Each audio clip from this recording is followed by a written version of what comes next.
Hi hello नमस्ते good morning शुभ सकाळ आज हूँ गुरुवार आशा करें आज दिन समस्त मंगलमय हो सुमन स्वागत कर नुआ भिड को देखा जाऊ आज कौन कौन ओके वास्तव में इंट्रो बनवा चक्कर मोर बहुत समय बर्बाद हो जाऊँगी आउ थे इंट्रोटा बनईदेला गाड़ी तो घाई घाई चलो माने कम आरंभ करवाटा जमी कष्ट इंट्रो बनवाटा सेमती माने भिडटा आरंभ कर माने गोटे दिन रुटी बेलवाई पड़े आने मानक एत असुविधा हुए कि मो नुआ नुआ जेहेतु मत बहुत असुविधा लगुच जेहेतु इंट्रो बनइबार लेट हो भिड बनी पारनी आउ इंट्रो बनइबा चक्कर बहुत टाइम है गोटे कम मोर पेंडिंग हो रही जाइए बापा कहले पाखापाखि 2 घंटा खंडे हम सका सका कहते कि पणस गोटे पारिदेव पणस कौन पड़ा हो कि मैंने पणस गुड़ा बड़ हो गला ना आ पाचिबा स्टेज आसीगले सब तो पाचिला पणस खाई हेबनी से जो टे छुआ छुआ अच्छी किसी पणस गोटे 2टा खंडे टीऊ टीऊ अच्छी से गोटे काटिकी करके तरकारी करदे आ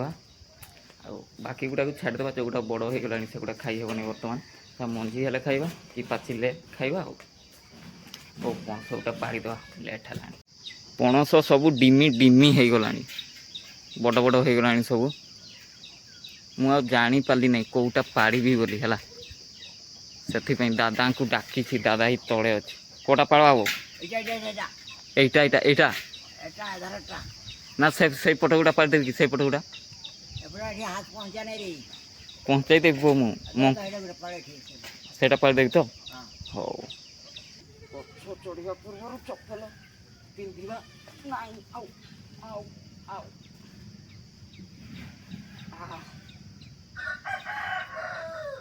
এইটা ছোট লাগছে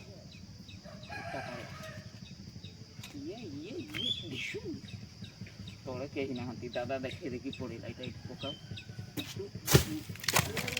ছুরি পଣସ কাটি শিখিছি হল छुरी ठीक टाइम रे मिललानी से कटोरीटा नहीं पलि आसी पंखी मु काटी जाने नहीं के तथापि आज मन हो माने जमती तो काटी खाइबा नवीन सार मन दुख कर अठा लगिपे मुहरे कारण पणसर प्रबल अठा पनकीटा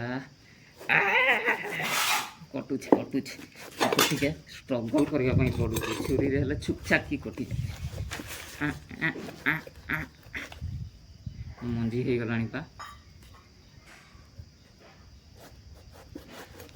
अठा न लगे बोली तेल भी आणिकी रखी तेल मारी मारी काटिया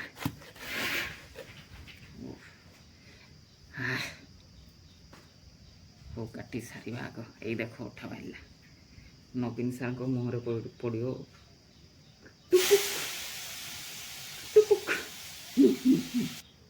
मांडिया खीरी खाईदे आ रसगोला दादा खेला बेले मत लोभ नाइला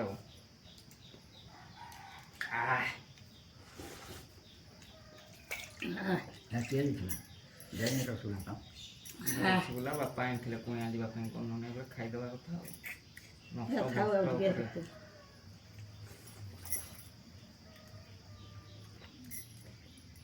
मांडिया खीरटा गरम गरम खाले भल लगे उषम थे भल लगे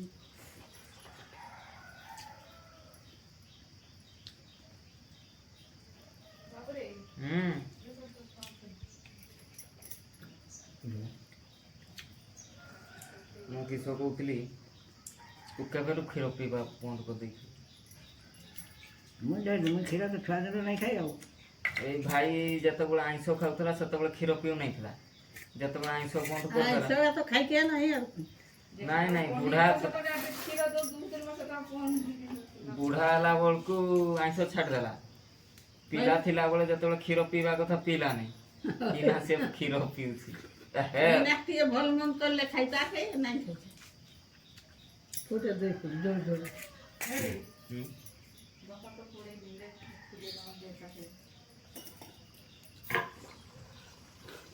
टाइम पर कहीं होला ना जार घर गले धी घर गले जाई गले टिके माई साथ में ना बड़ई ना बंद कर देला बुढ़ा लोकटा आसी बोले कुकड़ा फुकड़ा मारबे कि चिकन फिकन आनला बेलू मुई नहीं खाइबी कहले तो बड़ा कथा हो सेदिना तू नहीं रही थी ता हैं मैं कहले आज शनिवार खाली खाया नहीं बुआ के रखी देई थी बोल सब तो जान जाओ खाया नहीं बुढ़ा बोले कह देबो सब शनिवार नहीं खाया बोली आ मैं सुमा टोटल ये छाड़ दै छ मां कहूची ଆଉ ତୁ ଟିକେ ତରକାରୀଟା ରାନ୍ଧିଦେ, ମୁଁ ଘର ସାଇଡ଼ ଘାସ ଗୁଡ଼ା କାଟିଦିଏ ହେଲା। ଘର ସାଇଡ଼ଟା ଟିକେ ସଫା କରିଦିଏ।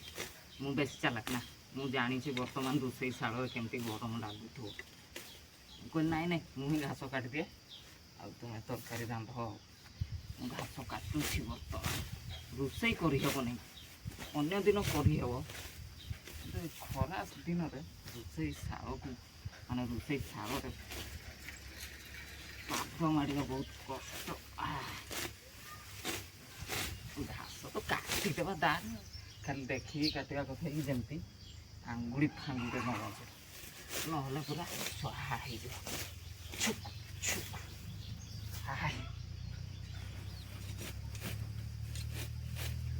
ଗୁଡ଼ା କାଟିକି ସବୁ ଗାଈକୁ ଖାଇବା ପାଇଁ ଦେଇଦେବା।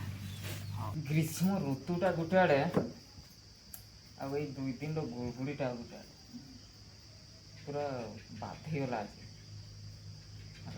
ଆଉ ଫ୍ରି ଇଲେକ୍ଟ୍ରିସିଟିଟା ବି ଗାଉ ଗୋଟେ ଆଡ଼େ। ତ ସେଦିନରୁ ଯେବେରୁ ଡିକ୍ଲାର ହେଲାଣି ସେବେରୁ ଏଇ ରେଟ୍ରେ କାଟୁଛି। ଆଜି ଆସିଲି 2ଟା ବେଳେ, ଆସିକି ଟିକେ ରେଷ୍ଟ ନେଇଗଲି, ଫ୍ୟାନ୍ଟା ଚାଲିଥିଲା। 2ଟା ବେଳକୁ କରେଣ୍ଟ ଆସିଗଲା, ଶୋଇପଡ଼ିଲି ଟିକେ। ଆଉ ଶୋଇପଡ଼ିଲା ପରେ ଯେତେବେଳେ ନିଦଟା ଟିକେ ଆସିଗଲା, ପୁଣି ପାୱାର କଟ୍। ପୁରା ଝାଳ ଫାଳ ହେଇକି ତଥାପି ଆଉ କହିଲେ ଆଉ ଏଇନା ଉଠିବିନି, ଥକା ଲାଗୁଛି, ଶୋଇପଡ଼ିଲି। ସନଷ୍ଟ୍ରୋକ୍ ହେଇଗଲା ଭଳିଆ ଲାଗିଲା। ଉଠିକି ପୁଣି ପାଣି ଗିଲାସେ ପିଇକି ଆଉ ଥରେ ଯାଇକି ଶୋଇଲି। ଯାହା ହଉ 4ଟା ବେଳେ ଆଉ ଥରେ ଟିକେ କରେଣ୍ଟ। ଏତିକି ଫ୍ୟାନ୍ ଘୁରୁଛି ଭାଇ, ମାସରେ କେବଳ 100 ୟୁନିଟ୍ ନି ଉଠିବା କେବ 100 ୟୁନିଟ୍ ଫ୍ରି।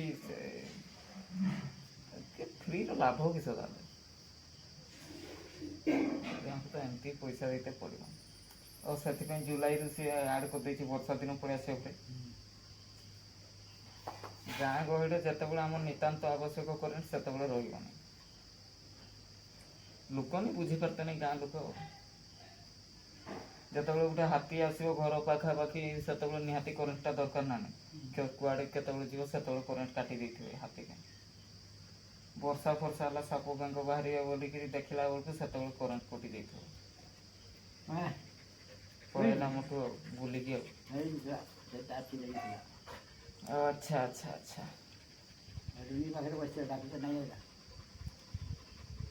ଆଉ ଗୁଳଗୁଳି ଆଉ କେତେ ଦିନ ରହିବ କହିଲୁ? 31 ତାରିଖ ଆସିଥିଲା ନା ସେ?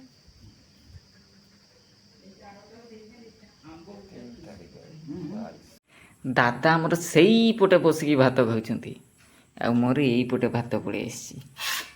ଆମ୍ବଟା ଏବେ ଯାଇକି ବାଡ଼ିରୁ ଧରିକି ଆଣିଛି। ଧରିକି ଆଣିନେ, ଉଠେଇକି ଆଣିଛି। ପଡ଼ିଥିଲା ହେଲା, ବହୁତ ପଡ଼ିଛି ଜାଣିଛୁ ନା, କିନ୍ତୁ ପାଚେରୀ ସେପଟେ ପଡ଼ିଛି। ପାଚେରୀ ସେପଟଟା ଟିକେ ଭଲ ଜାଗା ନାହିଁ, ରାତି ଅନ୍ଧାର। ଆମ୍ବ ଟିକେ ଟିକେ ଖାଇବା କଥା। କିସ କହିବୁ ଆମ୍ବ ଖାଇବାରେ? ଅତି ଲେମ୍ବୁ ଚିପୁଡ଼ିଲେ ଆଉ ଅତି ଆମ୍ବ ଖାଇଲେ ଲେଖା ହେଇନି ସେଇଟା ହେଲା। ଅତି ଆମ୍ବ ଖାଇଲେ ଭଲ ନାହିଁ, ତଥାପି ଟିକେ ଟିକେ ଖାଇଦେବା କଥା, ସିଜନାଲ୍ ଫ୍ରୁଟ୍। ଏଇଟା ଆମର ଡାଲିଟା ମୁଁ ପଖାଳ ଖାଇବି କହିଲି ଯେ, ମା ଏଇନା ଦେଲାନି। ଆଉ ପନିରଟା ଭଲ ଲାଗୁଛି ନା, ୱିଦାଉଟ୍ ପିଆଜ ରସୁଣ, ଠିକ୍ ଅଛି ତ? ହଉ ଖାଇଦେବା ପୁରା। ଏଇନା ଖାଇଦେଲା ପରେ ଆଖି ବନ୍ଦ କରିକି ଶୋଇପଡ଼ିବା କଥା ହାତୀ ଆସିବା ପୂର୍ବରୁ। ନିଦ ଆସିଗଲେ କିଛି ନାହିଁ, ଆଉ ନିଦ ଯଦି ଆସିବା ପୂର୍ବରୁ ପାୱାର କଟ୍ ହେଇଗଲା ନା, ଡାଲା ବାଜିଯିବ। ଶୁଣାଶୁଣି ହେଲାଣି ମାନେ ଖାଇଦେବା ଆଗ। ଖିଆପିଆ ଶୋଇଲା ପରେ ଆଖି ଟିକେ ଲାଗିଯାଇଥିଲା, କିନ୍ତୁ ରୁମ୍ରେ ଶୋଇ ହେଲାନି, ପ୍ରବଳ ଗୁଳୁଗୁଳି, ଗରମ ଲାଗିଲା। ଆଉ ଫ୍ୟାନ୍ ଦେଇକି ଶୋଇ ହୁଅନ୍ତା ଯେ, ଫ୍ୟାନ୍ ଦେଲେ ଫ୍ୟାନ୍ ସାଉଣ୍ଡରେ ନିଦ ଆସେନି ହେଲା। ଆଜି ଟିକେ ବାଲକୋନିରେ ପଳେଇ ଆସିଛି, ବାଲକୋନିରେ ଟିକେ ଶୋଇବା। ସୁଲସୁଲିଆ ପବନ ବହୁଛି, ଭଲ ଲାଗୁଛି। ଆଉ ଏଣ୍ଡିଙ୍ଗ ବି କରିନଥିଲି, ଭିଡ଼ିଓଟା ଏଣ୍ଡିଙ୍ଗ କରିଦେବା। ସୁଖେ ଦୁଃଖେ ଆଜିର ଦିନଟି ସରିଯାଇଛି। ପୁଣି ଦେଖା ହେବାକୁ ନୂଆ ସକାଳେ ନୂଆ ଭିଡ଼ିଓରେ। ସେତିକି ସମୟ ପର୍ଯ୍ୟନ୍ତ ବିଦାୟ ନେଇ ରହୁଛି। Tata, good night.